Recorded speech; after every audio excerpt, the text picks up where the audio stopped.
SD nilai pas-pasan, ya kan. SMP doyannya Cabut bolos, tuh ya. iya kan, doyannya bolos gitu kan. Gue dikeluarin di kerjaan gue punya utang banyak, sampai beratus-ratus juta waktu itu gue.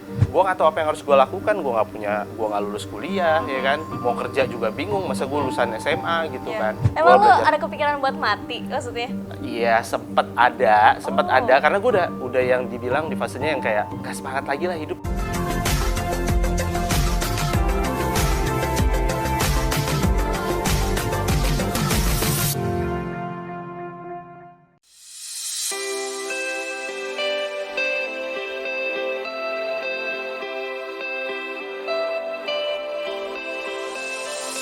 Hai Tiny Lovers, seneng banget saya Vika Novianti bisa ketemu lagi sama Tiny Lovers di program Ngopi Ngobrol Pertanian Terkini. Dan teman ngopi kita kali ini spesial, petani milenial, anaknya gaul abis. Siapakah dia? Ada Angga Driandri. Halo Tani Lovers. Nah, sebelumnya gue udah ketemu sama Kak Angga, udah sempat ngobrol-ngobrol juga ya Kak. Betul. Jadi Kak Angga ini selain hobinya bertani, kegiatannya bertani, dia juga adalah seorang manajer bisnisnya dari komedian ternama di Indonesia, Anja. Ada apa namanya? Panji. Ada Panji Pragiwaksono, Pragiwaksono. betul. Nah, gimana tuh Kak? Waktu selama pandemi kan pastinya job perartisan berkurang ya karena terbatas. Iya. Nah, berkebun ini salah satu jadi pekerjaan sampingan lo juga nggak sih? Di awal sebenarnya bukan saya nggak berniat untuk menjadikan pekerjaan ya. Jadi emang lebih kepada mengisi waktu luang. Selain saya kerja sama Panji, biasanya saya kan rajin olahraga. Saya ke gym gitu kan, karena ya di situ untuk tempat saya bisa menghilangkan stres saya di sana lah. Gitu. Nah tapi pada saat tahun 2020 adanya COVID, habis itu kita semuanya dibatasi, gym tutup. Iya. Mau lari juga pakai masker, aduh ribet banget ya kan. Belum lagi keluar rumah tuh jalan-jalan gitu kan agak beresiko ya. Jadi om saya bilang bahwa di atas tuh ada rooftop di atas gitu kan. Kayaknya bikin hidroponik bisa deh dia bilang gitu. Jadi saya dan om saya ini rumah keluarga yang dimana saya sering bermain di situ. Saya pernah 2018 sempat mencoba untuk hidroponik. Di mana saya sempat ada waktu saya untuk melakukan eksplorasi gitu. Dan di situ gitu saya sempat nyerah waktu yang berhidroponik karena waktu itu udah bikin di depan rumah gitu kan, terus dimakan sama tikus gitu. Akhirnya gagal ya kan. Dari situ saya kayak udahlah ini kayak bukan saya deh nih gitu. Saya harus menyerah gitu aja. Tapi 2020 om saya bilang seperti itu kayak seakan-akan beliau itu ngingetin saya kalau kayak kamu dulu pernah mau berhidroponik tapi nggak secara langsung gitu. Jadi saya kayak diingetin lagi lewat seseorang, lalu habis dari situ saya kayak mikir kayak seru deh gitu. Terus pas saya ke atas, saya lihat tempatnya ternyata memang sangat-sangat memungkinkan untuk berhidroponik di atas itu karena mataharinya langsung ya kan, cukup sekali gitu. Saya nggak perlu nambahin lampu, jadi bisa dibilang cukup listrik dan sistem aja itu bisa jalan gitu. Dari situ saya cobain dulu kan 100 lubang tanam buat ngisi. Nggak ada berpikir untuk bisnis sama sekali, lebih kepada yaudah untuk konsumsi pribadi gitu. Terus dari situ panen pertama lumayan berhasil, panen kedua lumayan, tapi makin di sini udahlah saya mikir dari 100 lubang tanam, dan saya cukup sangat senang melihat hasilnya dari bibit jadi bisa jadi dari benih jadi bibit jadi tunas, habis itu makin lama makin tumbuh, habis itu dipanen dan saya bisa bagikan ke keluarga gitu kan, tanpa kita mesti beli ke supermarket tadi kan awalnya kan gitu. Terus saya ngerasa kayak setelah 2 kali panen, kok kayak seru deh nih kalau saya fullin gitu. Ya udah akhirnya saya fullin dari 100 jadi sekarang 1000 lubang tanam. 1000 lubang tanam. Betul. Tapi lu waktu pas berhidroponik itu udah sama Panji atau gimana ceritanya? Udah. Dari 2000 gue bisa bilang 2020 ya itu gue udah bareng Panji gitu. Dari 2019 kan sebelumnya itu kita 2019 waktu saya bisa dibilang habis untuk kita keliling Indonesia sama dapat kesempatan juga untuk keliling luar negeri, ada beberapa negara gitu. Kita keliling, habis itu 2020 datang pandemi ya balik lagi semua pekerjaan pindah lewat Zoom, kita pindah lewat daring gitu kan. Jadi ya kita nggak bisa ketemu fisik. Saya dan Panji pun waktu itu juga sempat ada 3 bulan kita nggak ketemu sama sekali gitu. By phone semuanya by phone semua gitu kan. Terus ya udah dari situ saya coba untuk yang hidroponik gitu. Nah tapi repot nggak sih, lo kan harus ngurus perjadwalan Mas Panji dan juga lo harus ngurusin tanaman lo nih yang butuh perhatian ya nggak sih? Itu repot nggak? Gimana cara manajemen waktunya? Kalau dibilang repot sih nggak repot-repot banget. Sambil berjalan akhirnya gue nemuin bahwa ternyata lewat hidroponik tuh kita bisa mengatur pola tanam, pola kerja gitu. Jadi gimana kita bisa ngebagi waktunya aja gitu. Makin lama makin tahu kalau oh ternyata pagi hanya butuh waktu kurang lebih 1 jam, kita ngecek selang apakah ada yang mampet, nutrisinya di berapa, volume air di berapa gitu kan. Habis itu kita lihat-lihat lagi ada yang terserang hama atau tidak gitu. Jadi untuk 1000 lubang tanam tuh kurang lebih dari 1 jam gitu. Malah gue lebih banyak waktu gue habis di hidroponik tuh bengong. Gue sekarang suka bengong kadang di hidroponik gitu, ngeliatin gitu sore-sore gitu kan. Di situ sih lebih banyaknya tuh di situ gitu. Kalau untuk perawatan enggak sih, kalau menurut gue sih enggak ya. Enggak.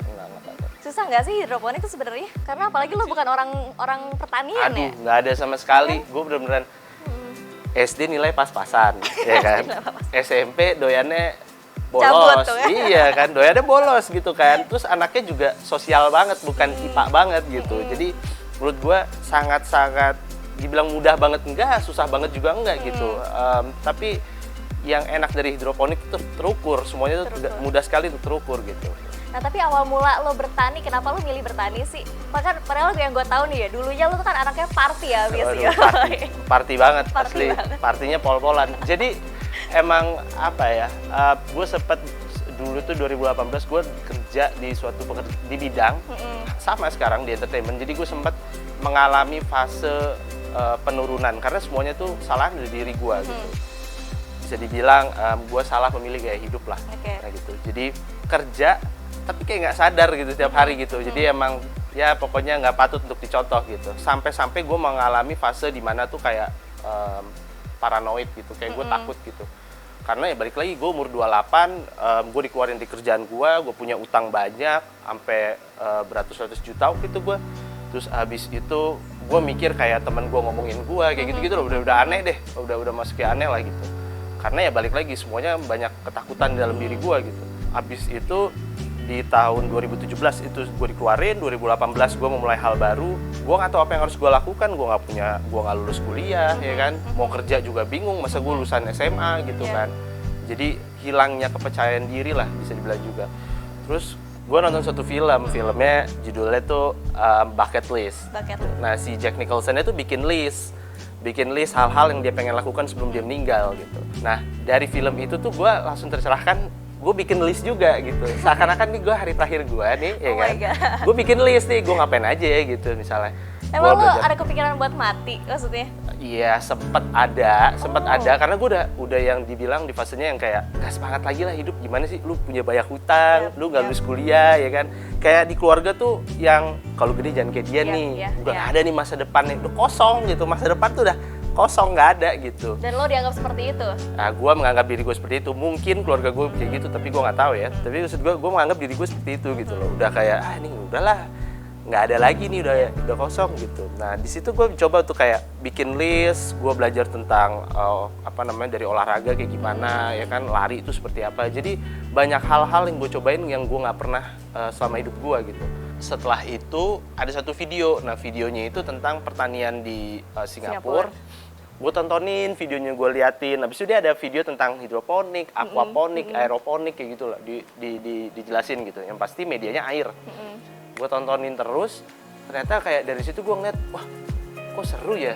Gue search dong di YouTube, ternyata banyak juga nih dari tahun 2016 sampai 18 itu udah banyak orang Indonesia bikin video tentang hidroponik. Dari situ gue pelajarin beberapa video, pas gue ngeliat kayak, wah ini seru sekali nih, gue bilang kan, ternyata kok nggak sulit ya gitu. Nah dari situ besoknya gue langsung beli peralatan. Gue datang ke Jakarta Timur, ada toko hidroponik, itu gue samperin. Gue langsung kalap tuh ngeliat di situ kan, namanya kayak anak kecil datang ke toko mainan gitu kan.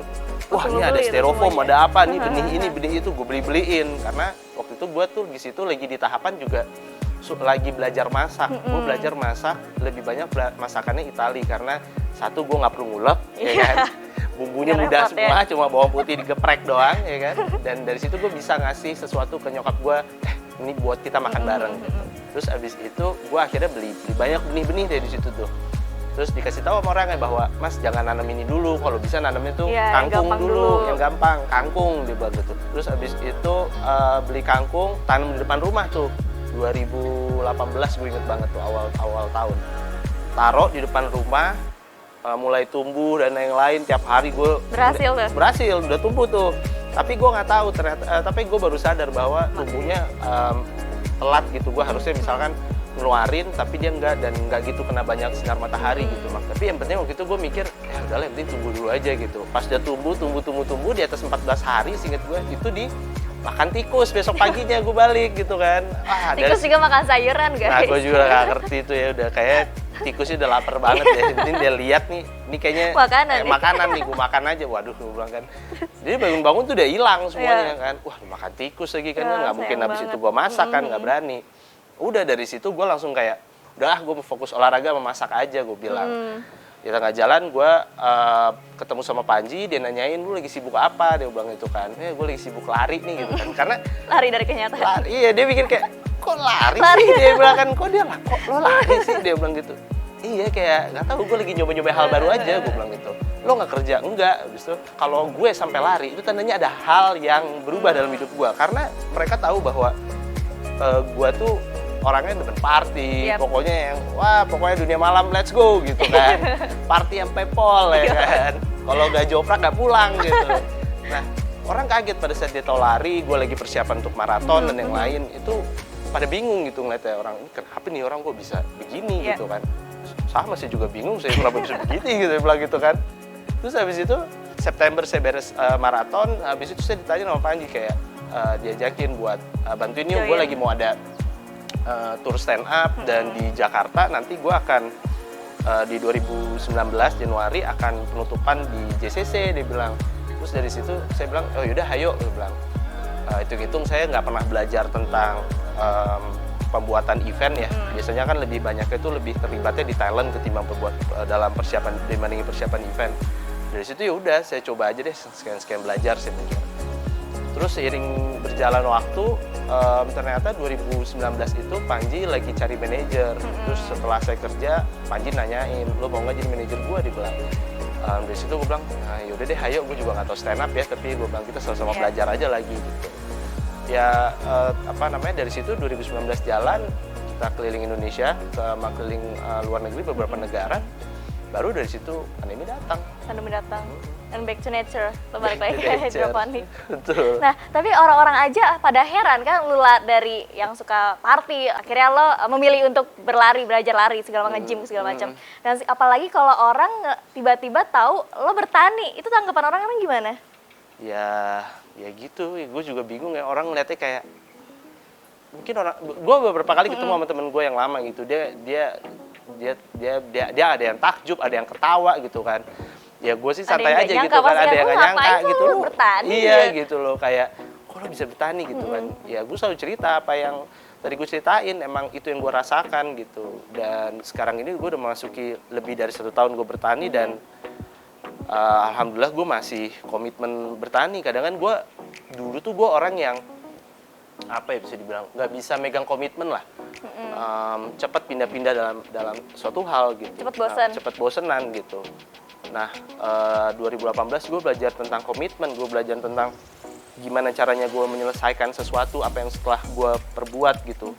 Seberapa cinta sih lo sekarang sama teman-teman lo? Aduh, kalau ditanya sayang banget ya, tapi kalau ditanya cinta sih dibilang cinta, mungkin ya cinta, ya apa namanya, sangat-sangat cinta, tapi gue juga gue sempat di tahapan kayak wah kena hama, gue stres banget nih gimana nih kayak gitu, tapi akhirnya gue bercoba untuk kayak yaudahlah ikhlasin aja gitu kan. Nah, tapi titik terendah lo itu lo ada di mana sih, di fase apa, dan gimana cara lo untuk lo bangkit? Ya titik terendah gue tuh kalau bisa dibilang ya, gue sering menghadapi titik rendah, tapi 2018 itu mungkin titik terendah gue. Punya banyak utang. Resign dari kerjaan itu ya? Iya, bukan resign, malah lebih ke dipecat dari pekerjaan gitu. Karena udah memasuki fase yang tidak nggak bagus gitu, performanya turun gitu. Terus dari situ gue mencoba untuk kayak ini gimana caranya ya gitu. Ternyata emang gue mesti menyadari dulu apa aja perbuatan gue waktu itu. Dan kesalahan-kesalahan itu harus gue hadapi gitu, harus gue akui dulu gitu. Gue akui dan perlahan untuk minta maaf sama orang-orang yang pernah gue sakiti gitu. Dan dari situ gue udah mulai kayak ya udah kita mulai lagi dari nol gitu. Gue nggak ada kepikiran sama sekali tadinya untuk jadi manajernya Panji atau apa gitu. Gue lebih kepada ya udah deh untuk diri gue sendiri dulu deh gitu. Gue benahin dulu. Gue benahin dulu gitu. Gue nggak bisa kayak langsung ke keluarga datang gitu, nggak bisa. Gue benahin dulu deh diri gue gitu. Dari gue mulai rajin olahraga, gue mulai belajar hal baru. Dari situ gue mulai makin mengenal tentang diri gue sendiri itu seperti apa gitu. Dan dari situ baru orang lain ngelihat bahwa oh si Angga ini sebenarnya lagi mau melakukan perubahan tapi tanpa untuk mengucap, tapi langsung kepada tindakan, langsung action gitu. Lo bisa berpikiran untuk berubah itu datang dari orang lain atau diri lo sendiri sih? Ya orang lain mah udah baal. Kayaknya kalau suruh orang lain ngomongin lo berubah dong, kayaknya udah dari dulu deh. Tapi emang belum ada kesadaran dalam diri gitu. Jadi emang menyadari atau kesadaran dalam diri itu sangat-sangat penting gitu. Dan dari situ memang jadinya emang berangkat dari diri sendiri dulu gitu. Mau atau enggak untuk berubah ya? Mau apa enggak untuk berubah. Pas di titik terendah lo di hidroponik sendiri tuh gimana? Nah gue pernah waktu itu terendah itu adalah pada saat gue lagi mencoba untuk jualan. Karena tantangannya waktu itu tuh numbuhin udah bisa, terus bingung nih jualannya gimana. Karena kan sebagaimana tahu bikin 1000 lubang tanam investasinya lumayan, terus habis itu operasional bulanannya juga lumayan karena ada pompa dan saya ada satu pegawai gitu kan yang assis saya gitu, yang ngebantuin saya dalam berkebun. Jadi dari situ saya mulai mikir ini gimana ya cara jualannya gitu, saya jualan kemana gitu. Oleh karena itu saya dibantu sama satu asisten saya gitu, karena asisten saya yang ngebantuin saya untuk terus konsisten gitu karena saya ada beberapa banyak kegiatan lainnya kan gitu. Jadi ya udah kita bareng-bareng di situ belajar tentang konsisten gitu. Oke. Nah, terus kenapa nama kebun lo itu kebun ibu kita ya? Kenapa namanya kebunnya ibu kita? Karena kenapa nggak bapak kita? Kenapa nggak bapak kita? Karena dari kecil gue tuh lebih banyak tinggal sama ibu sama nyokap. Jadi di umur 5 tahun bokap nyokap cerai. Terus abis itu gue sempet tinggal sama almarhum bokap dulu. Terus abis itu setahun setengah, terus kelas SD kelas 3 gue balik ke Jakarta, semua tinggal sama nyokap sampai sekarang gitu. Nah mulai tinggal sama nyokap itu gue lebih bener deket sekali sama nyokap, dan di keluarga gue pun juga rata-rata kami lebih dekat ke ibu ketimbang ke bapak gitu, karena ada beberapa juga yang udah cerai juga gitu, pisah. Jadi sosok ibu tuh sangat-sangat terpenting dalam hidup saya gitu. Terus dari situ tapi saya juga sering mengecewakan gitu. Dari kayak tadi saya bilang SMP saya udah mulai bandel-bandel itu saya sebenarnya udah dari SMP tuh. Jadi saya menemukan kehidupan saya tuh di game gitu. Saya main Ragnarok, udah sih hidup saya di gamers, udah di warnet gitu kan. Sampai suatu saat begitu kelas 1 SMP ibu saya masuk ke warnet terus langsung buka pintu joger. Waduh, saya gemeter itu lagi main tuh kan, lagi main. Digerebek nyokap digerebek nyokap gitu kan. Pulang kamu. Waduh. Jadi dari situ saya kayak selalu mengecewakan ibu saya. Itu udah stigma, karena kayak tiap tahun tuh kayak si Angga ngapain lagi nih tahun ini ya kan. Udah ada tuh tren-trennya tuh udah kelihatan gitu kan. Tahun ini si Angga ngapain nih, bolos. Tahun depan ngapain lagi nih gitu. Di keluarga tuh udah paling sering saya disidang gitu. Setiap tahun selalu ada kasus-kasus baru saya gitu. Jadi dari situ saya mikir kayak saya pengen kasih sesuatu apa ya namanya gitu. Saya jalan-jalan mikir-mikir, terus saya nemuin sesuatu waktu di Bali ada suatu brand namanya Ibuku. Terus saya mikir, wah namanya bagus banget ya gitu kan. Saya mikir namanya apa ya gitu kan. Saya pengen kasih sesuatu atas nama buat nyokap, tapi apa gitu kan. Akhirnya yaudah saya mikir ibu kita aja Ibu nih. Pas kita. saya cek masih kosong ya kan. Aha. Ya udahlah, akhirnya namainnya ibu kita gitu. Tapi nyokap gimana tanggapannya? Oh thank you Angga, lo udah berubah gitu. Nah, Mami saya dan senang ya? nyokap tuh nggak pernah bukan tipikal yang wah Yang kita sweet gini. ya? Nggak ada sama sekali gitu.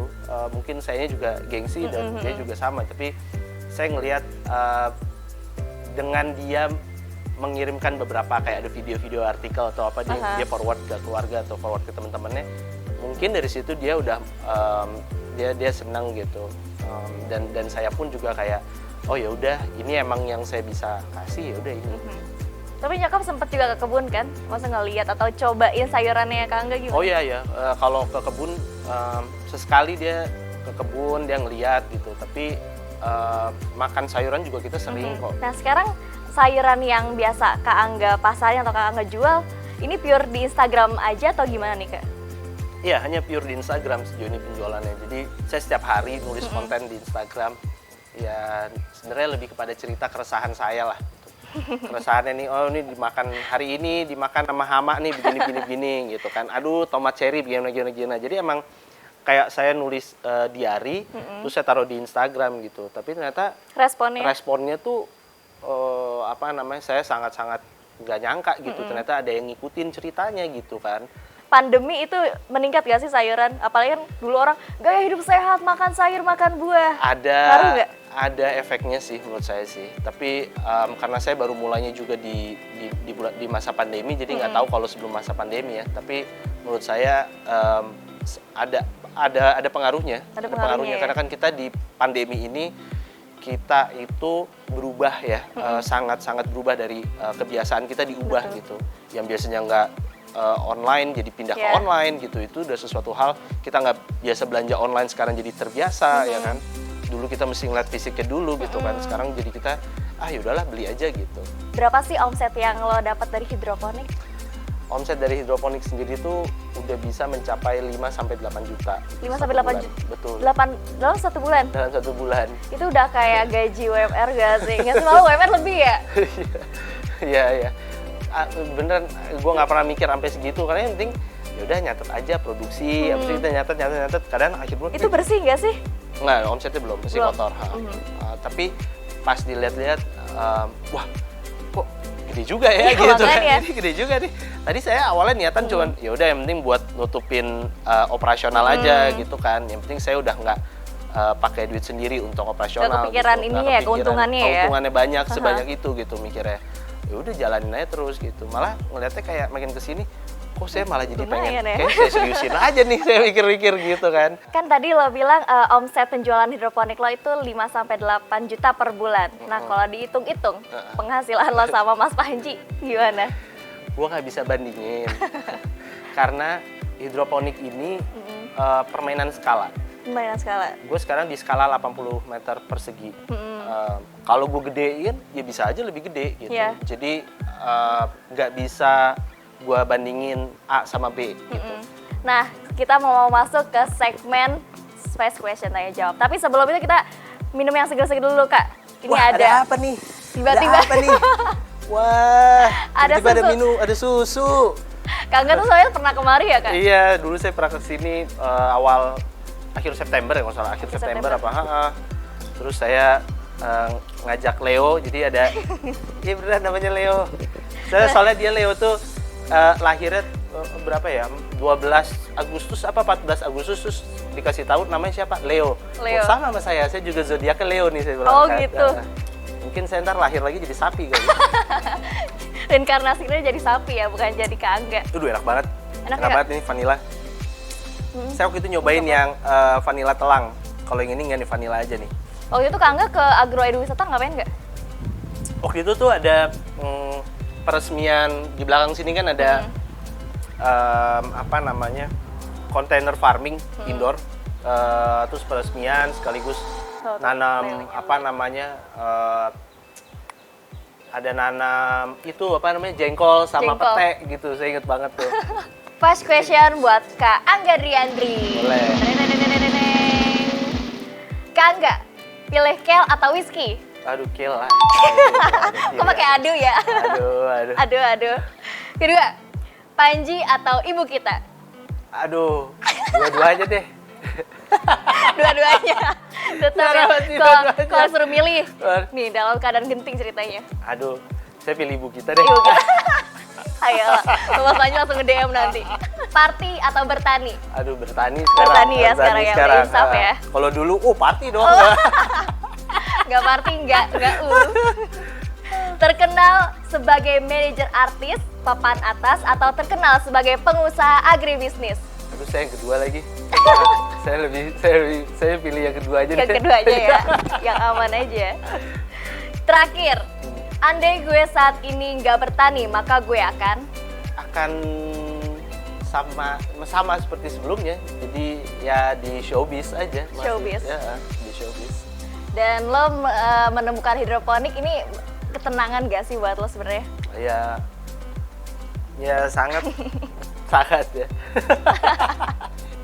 Mantap, tepuk tangan dong buat Kangga. Terima kasih. Keren banget Kangga. Oke. Satu kata atau satu makna untuk pertanian, apa sih Kak di mata sang Kak Angga Adriandri ini? Harapannya bisa bikin sejahtera. Udah itu aja. Iya, kan tadi katanya Oke.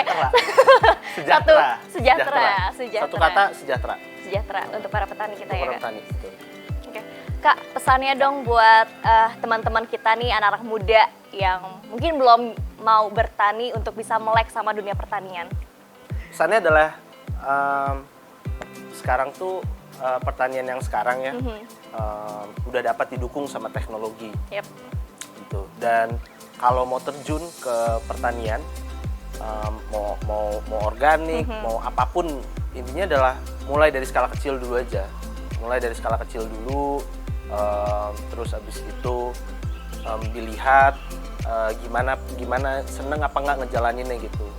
Saran saya sih jangan karena ngelihat uang yang akan didapatkan, karena banyak sekali konten-konten yang menulis wah raup miliaran atau apa gitu. Jangan tergiur karena uangnya gitu. Emang mesti seneng dulu ngejalaninnya. Jadi kalau bisa ngejalaninnya karena suka dulu gitu, karena seneng ngejalaninnya. Jadi nanti kalau di tengah jalan ada hama dan yang lain, jadi nggak panik gitu.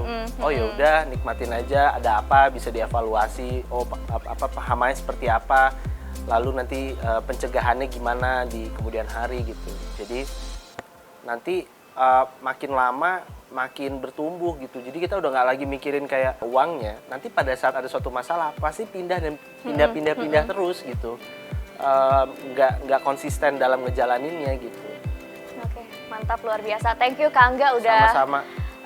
nyempetin waktunya untuk datang ke Agrowisata Ragunan sini. Kak Angga juga udah memperkenalkan nih tempat-tempat pertanian yang ada di tengah kota ya Kak ya. Iya. Sering-sering Kak main kesini dan jangan kapok ya Kak. Thank you Nggak kapok. Terima kasih banyak, udah kasih Kak. inspirasinya, udah kasih pelajaran juga buat tani lovers yang nonton. Aduh. Semoga bisa memberikan pelajaran baru, pengalaman baru buat tani lovers yang nonton. Amin. Amin. Terima Oke, kasih. demikianlah program Ngopi kita hari ini, ngobrol pertanian terkini bersama saya Vika Novianti dan Kak. Angga Diandri. Kita sampai bertemu lagi di episode Ngopi selanjutnya. Bye. See you.